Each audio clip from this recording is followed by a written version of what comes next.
Keith Richards shows up in the documentary, and he talks about his little sister, that being you, Mm. and he accepts you as a true equal, as a songwriter and as a musician.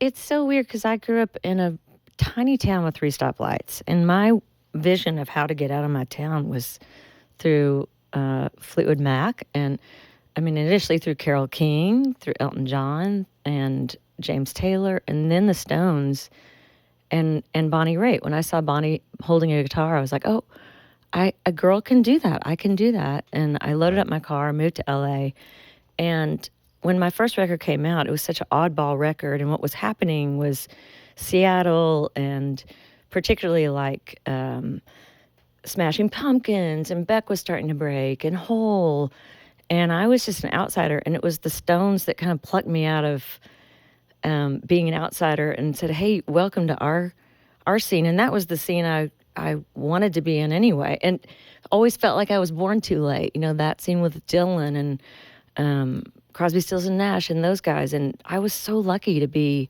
embraced by them, and I wouldn't have it any other way. You know, it's just been a huge honor, but also the coolest thing ever. The first time the Stones called you to actually go up on stage with Mick Jagger, that was around the time of your first album coming out. Right, You were right. starting to really happen.